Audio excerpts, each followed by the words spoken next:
Contact. All teams stand by. Enemy contact. My position. The chief knew there were probably more than 100 of them. Motion sensors were off the scale. He wanted to see them for himself, though. His training made that lesson clear. Machines break. Eyes don't.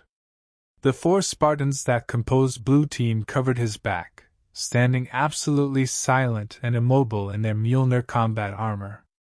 Someone had once commented that they looked like Greek war gods in the armor, but his Spartans were far more effective and ruthless than Homer's gods had ever been. He snaked the fiber-optic probe up and over the 3-meter-high stone ridge. When it was in place, the chief linked it to his helmet's heads-up display.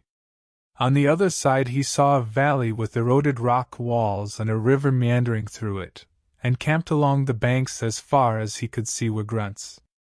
The Covenant used these stocky aliens as cannon fodder. They stood a meter tall and wore armored environment suits that replicated the atmosphere of their frozen homeworld.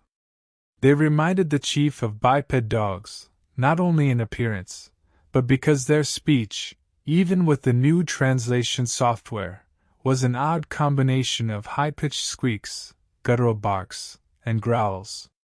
They were about as smart as dogs, too. But what they lacked in brain power, they made up for in sheer tenacity. He had seen them hurl themselves at their enemies until the ground was piled high with their corpses and their opponents had depleted their ammunition. These grunts were unusually well armed, needlers, plasma pistols, and there were 4 stationary plasma cannons. Those could be a problem. One other problem: there were easily 1,000 of them. This operation had to go off without a hitch. Blue Team's mission was to draw out the Covenant rear guard and let Red Team slip through in the confusion. Red Team would then plant a Havoc tactical nuke. When the next Covenant ship landed, dropped its shields, and started to unload its troops, they'd get a 30-megaton surprise.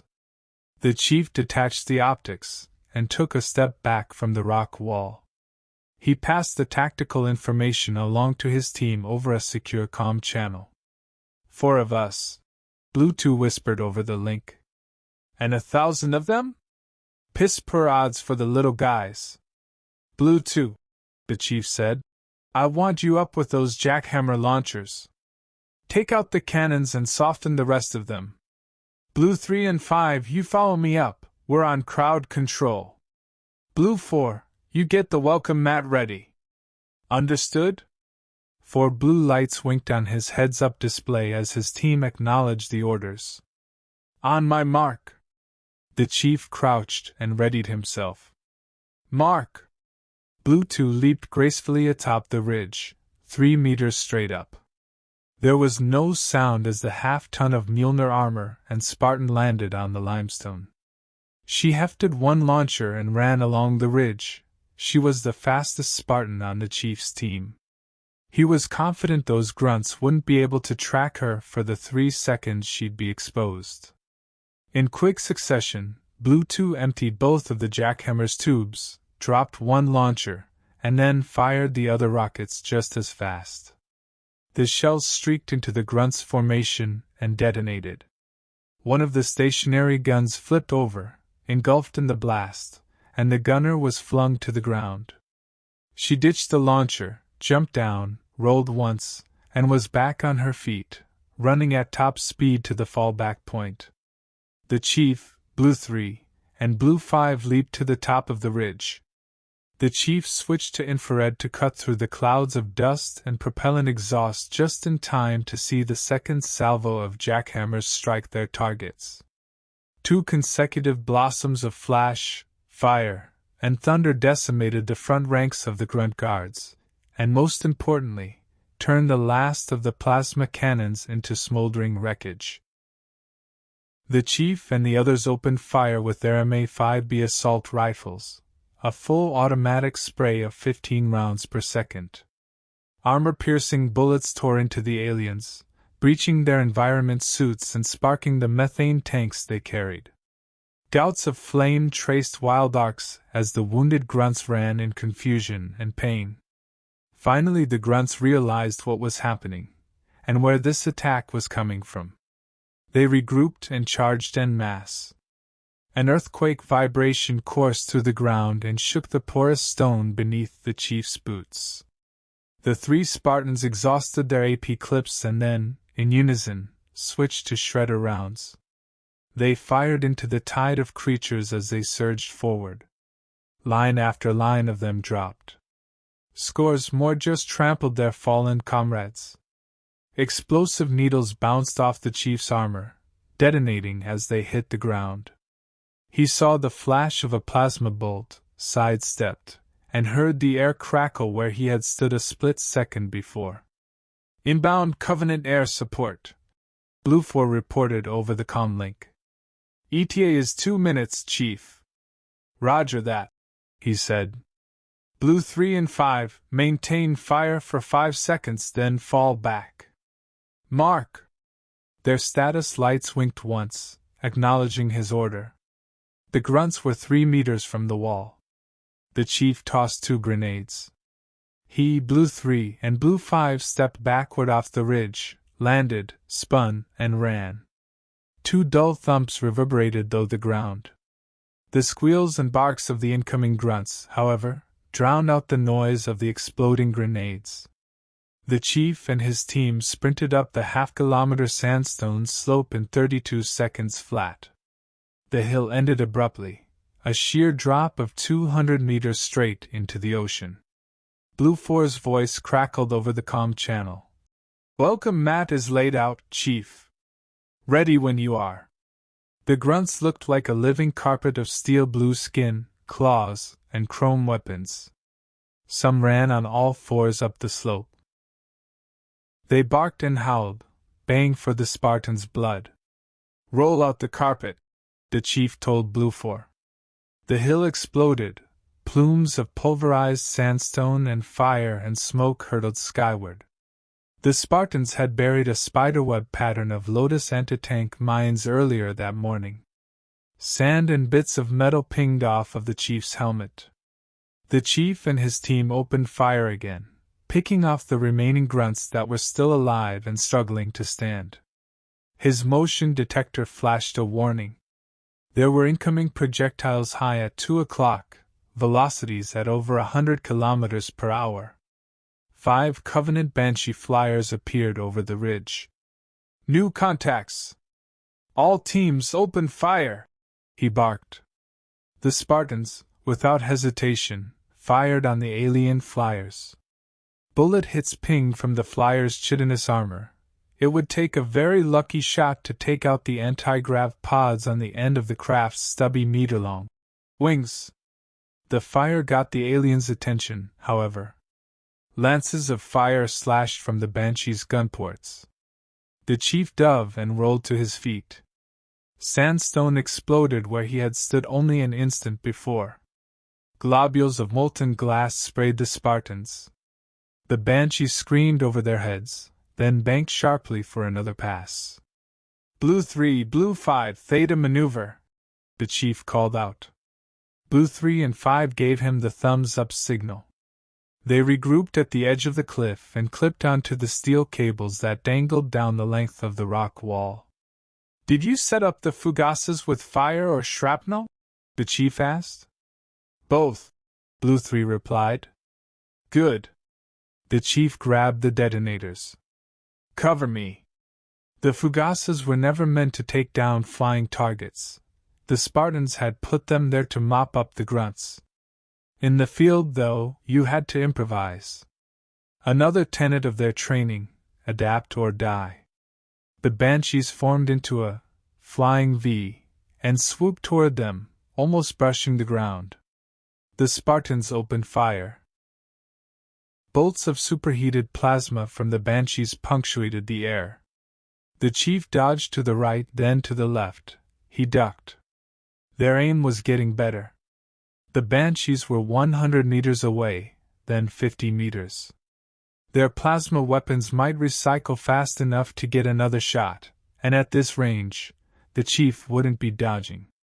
The Spartans jumped backward off the cliff, guns still blazing. The chief jumped too, and hit the detonators.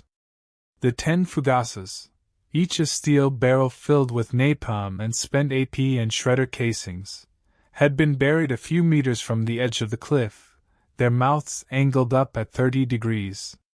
When the grenades at the bottom of the barrels exploded, it made one hell of a barbecue out of anything that got in their way.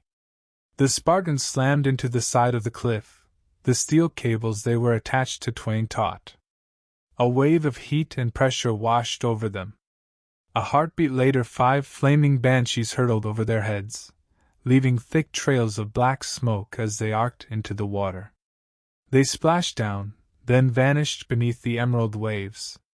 The Spartans hung there a moment, waiting and watching with their assault rifles trained on the water. No survivors surfaced. They rappelled down to the beach and rendezvoused with Blue 2 and 4. Red Team reports mission objective achieved, Chief, Blue 2 said. They send their compliments. It's hardly going to balance the scales, Blue 3 muttered, and kicked the sand. Not like those grunts when they slaughtered the 105th Drop Jet Platoon. They should suffer just as much as those guys did. The chief had nothing to say to that. It wasn't his job to make things suffer. He was just here to win battles. Whatever it took. Blue 2, the chief said. Get me an uplink. Aye. She patched him into the SATCOM system. Mission accomplished, Captain de Blanc, the chief reported. Enemy neutralized. Excellent news, the captain said. He sighed and added, But we're pulling you out, Chief. We're just getting warmed up down here, sir. Well, it's a different story up here. Move out for pickup ASAP. Understood, sir. The chief killed the uplink. He told his team. The party's over, Spartans. Dust off in 15. They jogged double-quick up the 10 kilometers of the beach, and returned to their dropship, a Pelican, scuffed and dented from 3 days' hard fighting. They boarded and the ship's engines whined to life. Blue 2 took off her helmet and scratched the stubble of her brown hair. It's a shame to leave this place, she said, and leaned against the porthole. There are so few left. The chief stood by her and glanced out as they lifted into the air. There were wide rolling plains of palm grass, the green expanse of ocean, a wispy band of clouds in the sky, and setting red suns. There will be other places to fight for, he said. Will there? She whispered. The Pelican ascended rapidly through the atmosphere, the sky darkened, and soon only stars surrounded them. In orbit there were dozens of frigates, destroyers, and 2 massive carriers. Every ship had carbons scoring and holes peppering their hulls. They were all maneuvering to break orbit. They docked in the port bay of the UNSC destroyer Resolute. Despite being surrounded by 2 meters of titanium battle plate and an array of modern weapons, the chief preferred to have his feet on the ground, with real gravity, and real atmosphere to breathe, a place where he was in control, and where his life wasn't held in the hands of anonymous pilots. A ship just wasn't home. The battlefield was. The chief rode the elevator to the bridge to make his report, taking advantage of the momentary respite to read Red Team's after-action report in his display. As predicted, the Spartans of Red, Blue, and Green teams, augmenting 3 divisions of battle-hardened UNSC Marines, had stalled a Covenant ground advance. Casualty figures were still coming in, but on the ground, at least, the alien forces had been completely stonewalled. A moment later the lift doors parted, and he stepped on the rubberized deck. He snapped a crisp salute to Captain de Blanc. Sir? Reporting as ordered. The junior bridge officers took a step back from the chief. They weren't used to seeing a Spartan in full Mjolnir armor up close. Most line troops had never even seen a Spartan.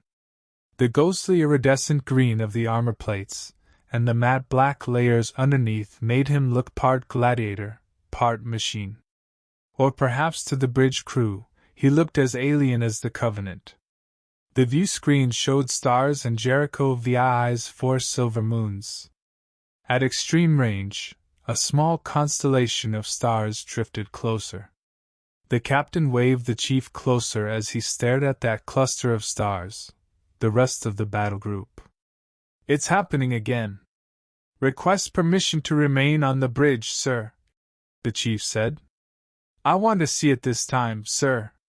The captain hung his head, looking weary. He glanced at the Master Chief with haunted eyes. "Very well, Chief. After all you've been through to save Jericho 7, we owe you that. We're only 30 million kilometers out system, though not half as far as I'd like to be." He turned to the NAV officer. "Bearing 120. Prepare our exit vector." He turned to face the chief. "We'll stay to watch, but if those bastards so much as twitch in our direction, we're jumping the hell out of here." "Understood, sir." "Thank you." Resolute's engines rumbled and the ship moved off. 3 dozen Covenant ships, big ones, destroyers and cruisers, winked into view in the system. They were sleek, looking more like sharks than starcraft. Their lateral lines brightened with plasma, then discharged and rained fire down upon Jericho 7. The chief watched for an hour and didn't move a muscle. The planet's lakes, rivers, and oceans vaporized. By tomorrow, the atmosphere would boil away, too. Fields and forests were glassy smooth and glowing red-hot in patches. Where there had once been a paradise, only hell remained. "Make ready to jump clear of the system," the captain ordered. The chief continued to watch, his face grim. There had been 10 years of this, the vast network of human colonies whittled down to a handful of strongholds by a merciless, implacable enemy. The chief had killed the enemy on the ground, shot them, stabbed them, and broken them with his own 2 hands. On the ground, the Spartans always won. The problem was, the Spartans couldn't take their fight into space. Every minor victory on the ground turned into a major defeat in orbit. Soon there would be no more colonies, no human settlements, and nowhere left to run.